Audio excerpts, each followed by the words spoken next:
penjelasan sejarah Bank Indonesia. Museum Bank Indonesia pertama kali dibuka pada tanggal 15 Desember 2006 yang berlokasi di Jakarta Barat. Sejarah Museum Bank Indonesia berawal dari Gedung Bank Indonesia Kota. Sebelum itu, bangunan tersebut juga pernah digunakan sebagai gereja. Pada akhirnya, di tahun 1628, gereja mengalami pemugaran dan dibangun kembali pada tahun 1828 oleh pihak Belanda sebagai gedung De Gestafel Bank. Gedung tersebut pada akhirnya berubah fungsi menjadi Gedung Bank Indonesia Kota pada tahun 1953. Bangunan ini terdiri atas 2 lantai dan didesain oleh arsitek I.D. Kuipers.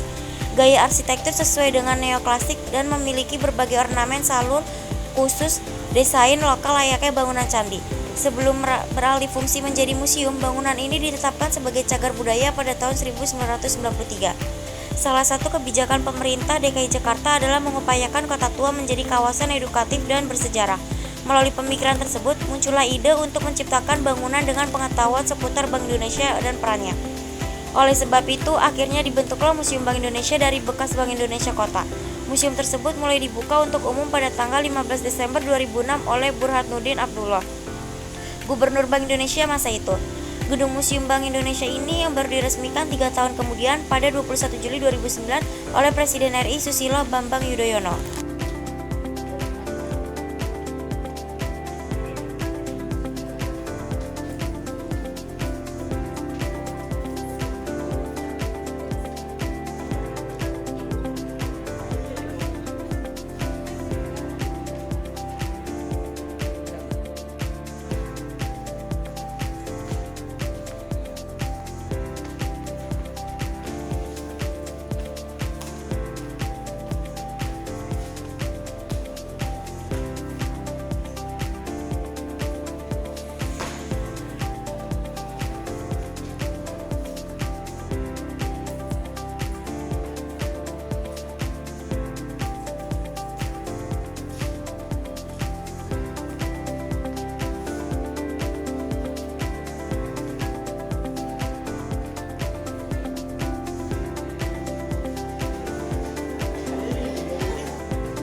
Bank sebagai alat revolusi. Dalam ekonomi terpimpin, bank-bank pemerintah harus tunduk sebagai alat revolusi agar sejalan dengan cita-cita revolusi. Musyawarah Bank Berjuang Sabang sampai Merauke pun diselenggarakan. Hasilnya, doktrin Bank Berjuang menyebutkan antara lain kesatuan jiwa di kalangan perbankan dan integrasi antara perjuangan perbankan dan perjuangan masyarakat. Konsep ini menggiring integrasi antar bank pemerintah dan berjuang pada pembentukan bank tunggal dengan nama Bank Negara Indonesia.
kedudukan dan tugas Bank Indonesia berdasarkan Undang-Undang Nomor 23 Tahun 1999.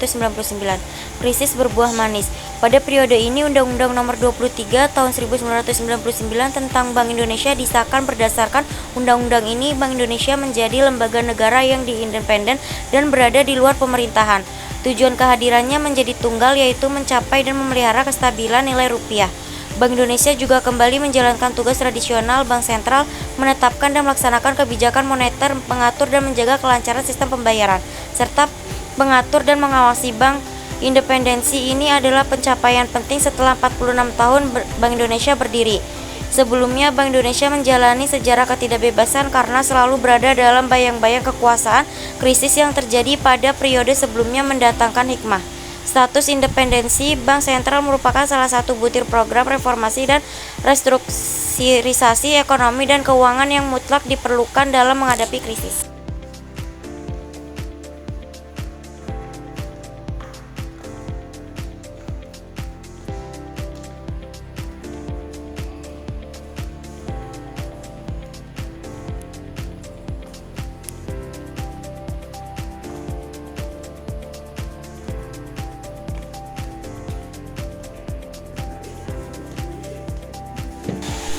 Berikut tumpukan emas yang ada di Museum Bank Indonesia bukanlah hasil ritual Kanjeng Dimas. Tumpukan emas tersebut merupakan replika yang memberikan gambaran tentang cadangan devisa yang dimiliki oleh Indonesia berupa emas. Emas dalam tumpukan emas tersebut masing-masing memiliki berat sebesar 13,5 kg berbatangnya. Nilai satu batang emas tersebut setara dengan rupiah 6,7 miliar hingga rupiah 7 miliar.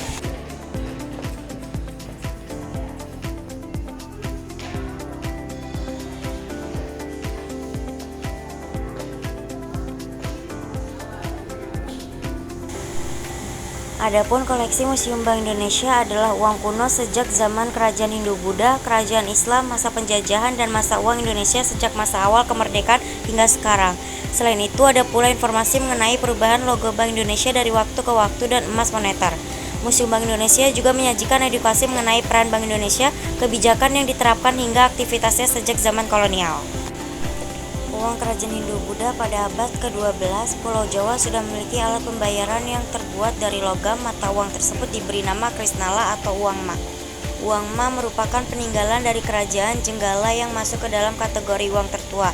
Uang ini dibuat menggunakan emas dan perak. Contoh mata uang pada Kerajaan Hindu-Buddha yaitu Gobok Majapahit, ma perak, dan uang Kampua. Uang Kerajaan Islam. Ketika Islam berkembang di Nusantara pada abad ke-15, beredarlah mata uang dari kerajaan-kerajaan Islam seperti mata uang dari Samudra Pasai, Aceh, Jambi, Palembang, Banten, dan Sumenep. Uang tersebut umumnya bertulisan Arab dan berbentuk logam, seperti dinara atau jinggara, real batu Sumenep, kasa Banten, kewe Aceh. Uang kolonial. Pada tahun 1602 sampai 1799, VOC mendominasi perdagangan di Nusantara. Mereka pun berusaha ingin menggantikan semua mata uang yang beredar. Maka dari itu dicetaklah uang real Belanda untuk menggantikan real Spanyol yang populer. Contoh mata uang yang keluar pada saat itu ada Rijksdaalder, Swietiver, Duit, dan Dukaton.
Setelah berkeliling museum, akhirnya saya sampai di toko Cindramata dan ada beraneka macam cindramata yang bisa kalian bawa pulang.